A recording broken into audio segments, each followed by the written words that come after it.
Hey guys, welcome to the channel. In today's video we're going to discuss value add, and more specifically how to add value into your single family or residential deal in this case. So without further ado, let's get started. So when we talk about value add in real estate, what do we mean? So there's two different actually ways to do this depending on whether you're talking about commercial or residential. In this video we're going to focus on residential, mostly how to add value to your residential deal. And in that note, value add is pretty limited on the residential side.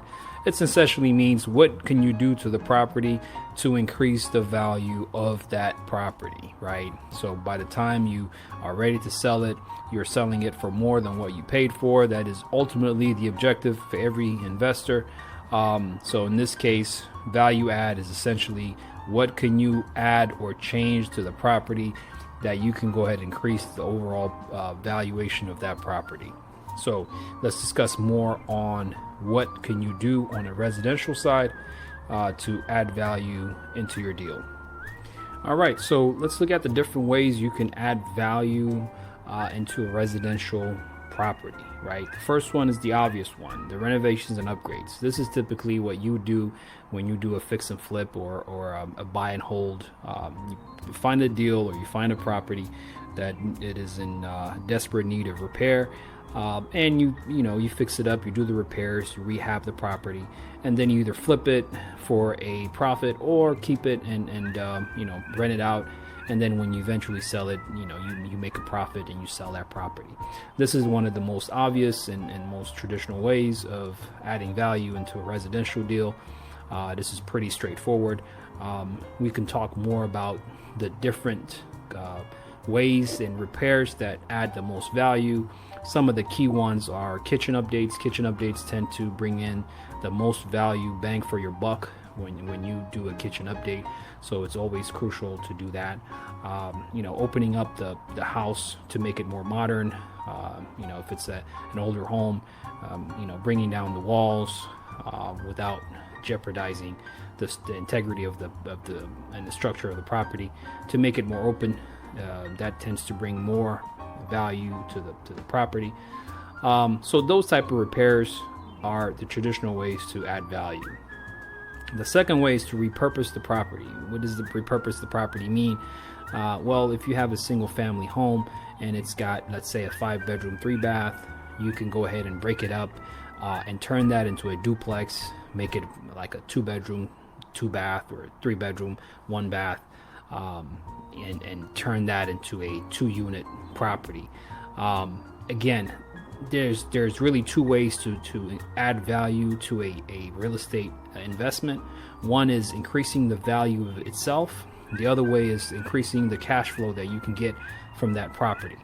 On residential side, they're not correlated. So you can make money, you can have a deal that makes a lot of money, but it doesn't always necessarily increase the value. Just because the rent went up, it doesn't necessarily mean your property value went up as well.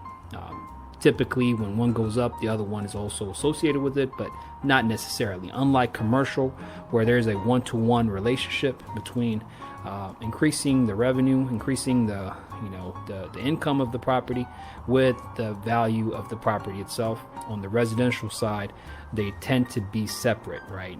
So you can increase the value of the property itself without increasing the cash flow. So with that being said, repurposing can benefit you by increasing the cash flow or increasing the value of the property itself. So that's one way to add value. The other way is to replat or to subdivide. In this case, you're either you have a property with a big lot sitting on a big lot. You can cut off a piece of the lot and sell it to a different buyer. That way you're making a profit while you're keeping the house that you bought. Another way is by changing the purpose of the property if it makes sense, and if it's not a headache from the city perspective from getting the permits and everything approved. That is another way to add value into the deal, to your property. Another way is to add additional amenities, right?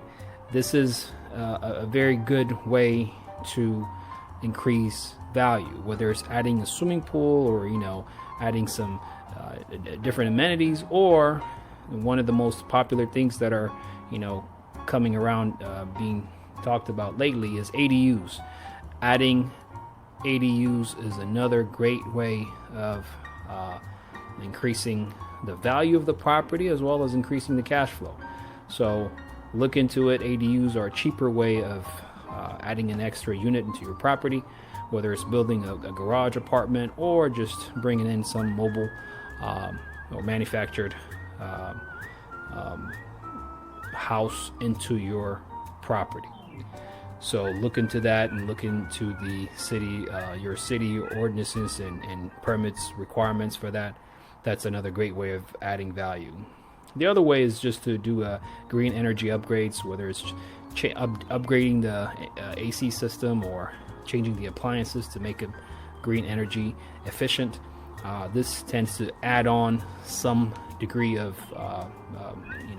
value to your property because there are more and more in demand in this day and age as green energy becomes more and more abundant in the marketplace. And then finally, you can turn your house into a short-term rental, right? Whether it's Airbnb or Verbo. This is another way to increase the cash flow of your property and potentially find a buyer that is willing to pay more if you have a very successful business, right? In this case, the value of the property will go up if you sell it as a business, right? As a Airbnb property.